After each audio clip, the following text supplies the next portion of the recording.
E aí, pessoal, tudo bom com vocês? Eu sou o Gustavo, monitor de vocês, e vamos dar continuidade aí à anatomia do sistema gastrointestinal, pegando a parte do intestino grosso.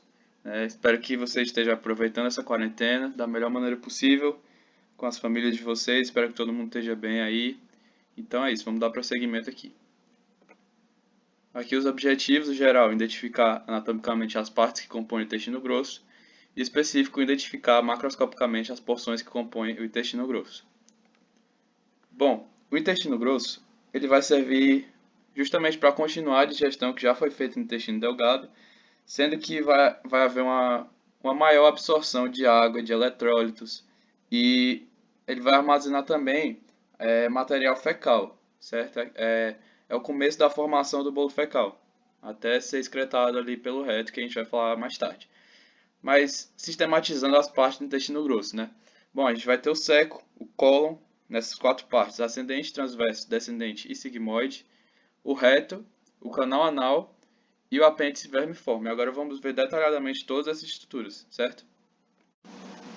Então, antes da gente começar a falar das partes anatômicas do intestino grosso, de fato, cabe a gente citar as peculiaridades desse intestino em relação ao delgado, que é o anterior no caminho da digestão. Exatamente as particularidades do intestino grosso. Uma delas, que cabe a gente citar aqui, é a presença de tênias. O que são essas tênias? São três camadas de músculo longitudinal, que é aquela camada muscular que vocês veem na histologia, e elas se propagam aqui ao longo de todo o intestino grosso, inclusive pegando o seco, mas principalmente no cólon, certo?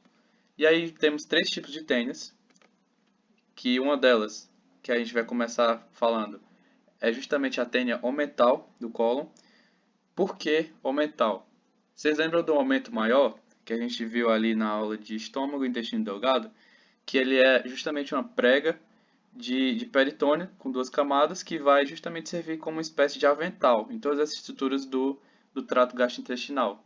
Vai estar mais ou menos nessa, abrange essa parte, aproximadamente.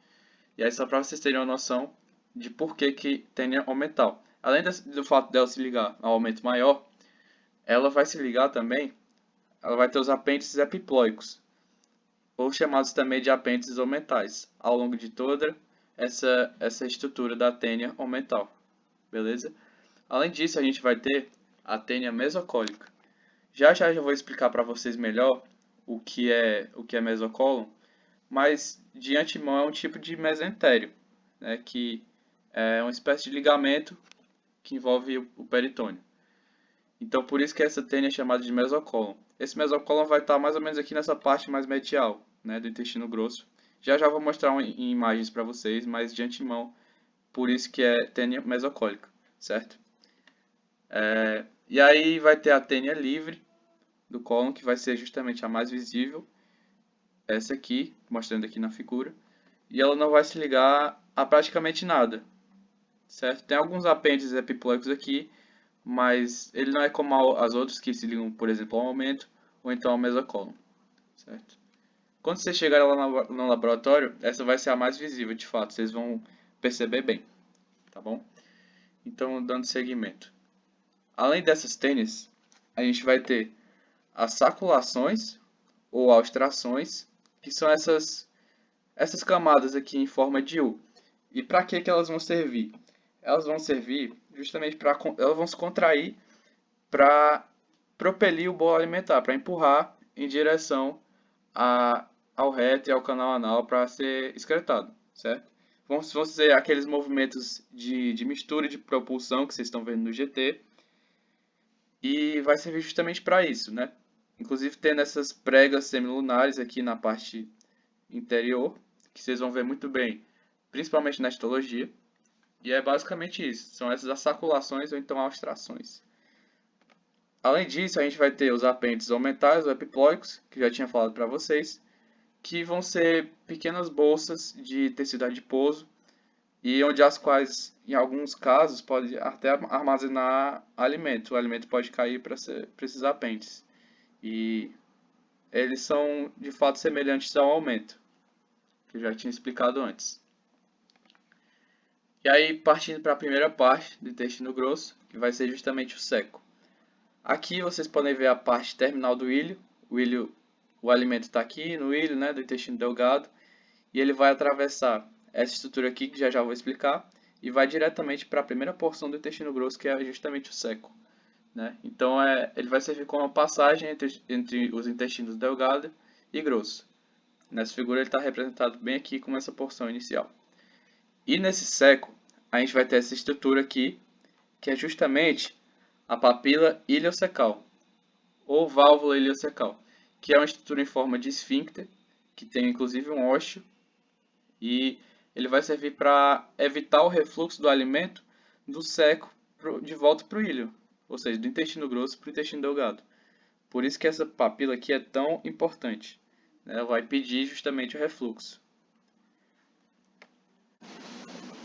Bom, e nessa região do seco, ali perto dessa parte, a gente vai ter uma estrutura chamada de apêndice vermiforme, que está representada aqui puxado por uma pinça na figura, que ele vai ser um divertículo intestinal, ou seja, uma projeção, digamos assim, só que ele vai ter massas de tecido linfóide, que vocês vão ver principalmente na histologia. Ele vai ser um tecido linfóide difuso, diferente daquele que a gente vê no ilho, que é nodular, que tem vários nódulos bem organizados, né?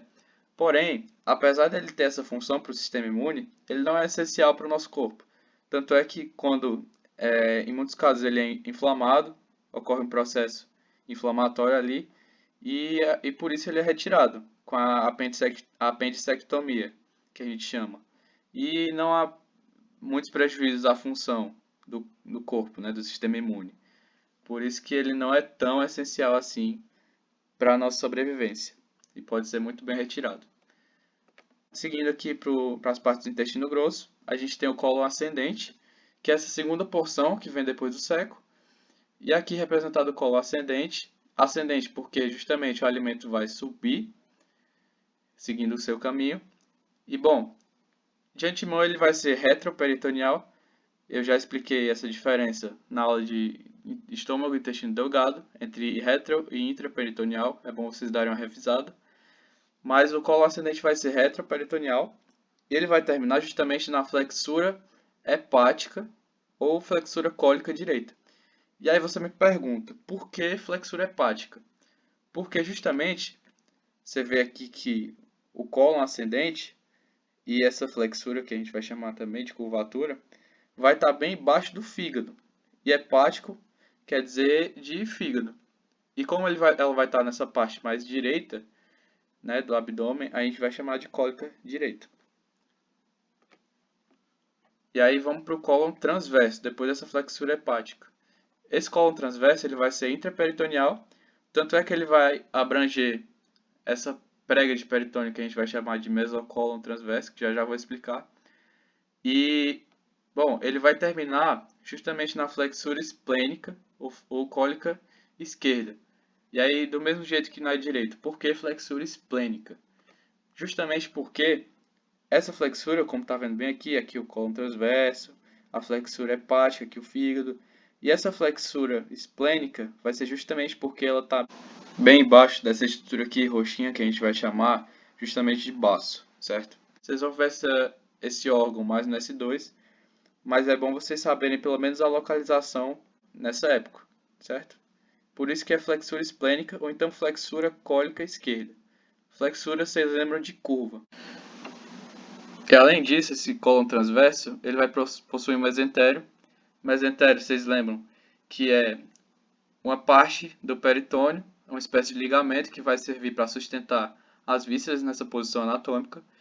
E no caso do cólon transverso, ele vai possuir esse mesentério. Tanto é que ele é intraperitoneal. E esse mesentério vai se chamar mesocólon transverso. Vocês lembram por causa do nome dessa porção, né, do cólon transverso. E ele vai estar representado bem aqui e aqui embaixo também. E vocês lembram também da tênia mesocólica, que ia estar bem aqui mais ou menos, que vai estar colado justamente com esse mesocólon. Ele está representado bem aqui, juntamente com o próprio cólon transverso em si. E aí, dando continuidade, a gente tem, depois dessa flexura, esquerda ou esplênica, a gente vai ter o cólon descendente, certo?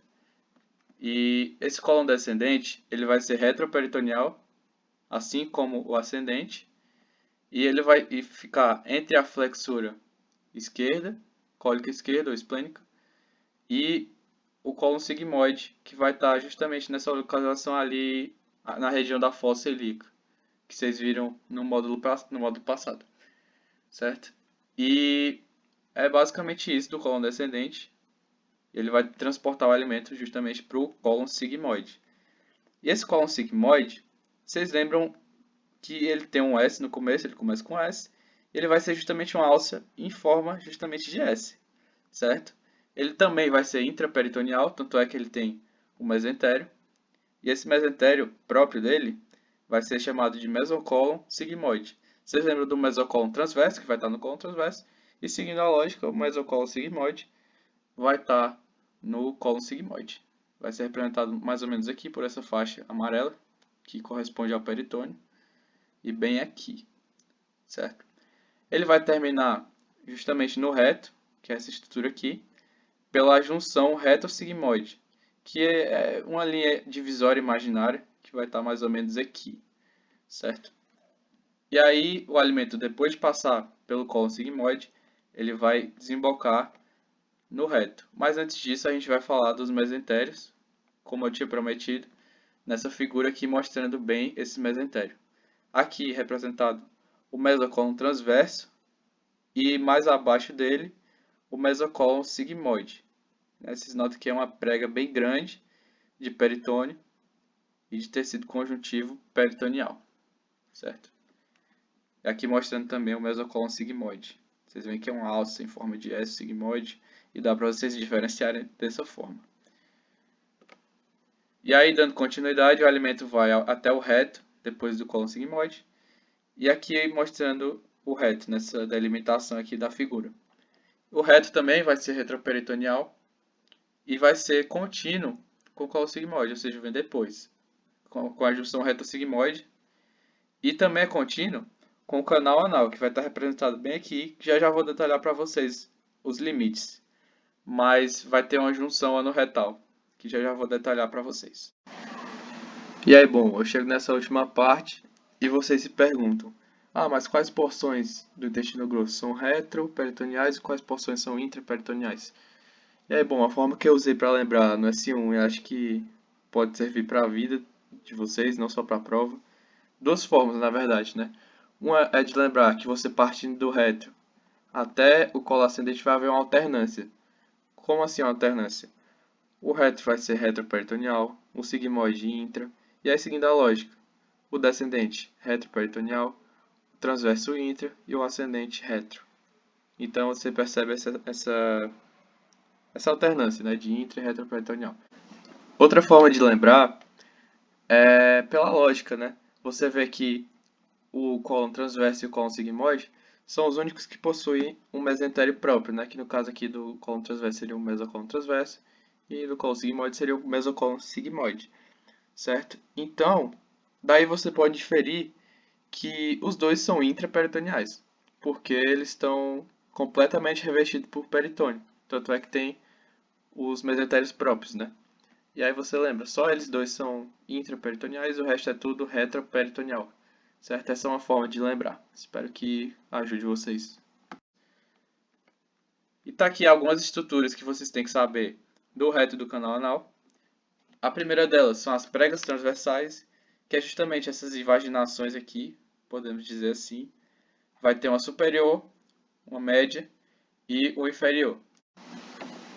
Além disso, nessa figura a gente consegue ver dois músculos que vocês viram no módulo passado. E um deles é o músculo esfíncter interno do ânus, que vai ser esse aqui, que é mais, como o próprio nome já sugere, mais interno, né? Mais medial. E além disso, a gente vai ter um esfíncter externo do ânus, que é demonstrado bem aqui, por essas duas setas azuis. E eles vão servir justamente para o ato da defecação, como vocês vão ver no GT, certo? E aí, além disso, vai ter a junção anorretal, que eu já tinha mencionado, que vai ser justamente a separação do reto com o canal anal. E aí vocês estão vendo aqui que tem dois canais anais, que é o cirúrgico, que está delimitado por essa junção ano-retal, e o anatômico, que é dessa estrutura aqui, que já já eu vou falar para vocês. Mas antes disso, a gente vai ter os seios anais, que são essas protuberâncias aqui, e entre eles a gente vai ter as colunas anais, né, que, como o próprio nome já diz, estão em forma meio que de coluna. E aí depois dessas estruturas aqui, a gente vai ter a linha pectínea, que é a linha que fica abaixo dos seios e das colunas. E pectínea porque ela vai lembrar a forma de um pente, né? Serve justamente para vocês lembrarem assim dessa linha. E aí depois dela a gente vai ter a ampola retal. Antes dela, na verdade, a gente vai ter essa ampola retal. Vai estar mais ou menos aqui nessa região. A ampola, vocês lembram que é aquela parte que é mais gordinha, digamos assim. Assim como a gente viu ali no ducto deferente, no módulo passado, e ali na tuba uterina, tá bom? E é isso, gente. Muito obrigado mais uma vez pela atenção, pela determinação que vocês estão em estudar, mesmo com esse distanciamento social, a gente não podendo estar no laboratório. Mas eu espero que nós monitores e professores, estejamos ajudando da melhor maneira possível. E quaisquer dúvidas, só perguntar para a gente por qualquer veículo de comunicação que estamos todos nós à disposição de vocês. Espero que tenham gostado do vídeo e até a próxima. Essas são nossas referências nos livros do Moore, Anatomia Orientada para a Clínica, do Netter, o Atlas de Anatomia Humana, e o Yokoshi, que tem muitas imagens reais que eu vou mostrar para vocês durante as monitorias, certo? É isso, gente. Muito obrigado. Até a próxima.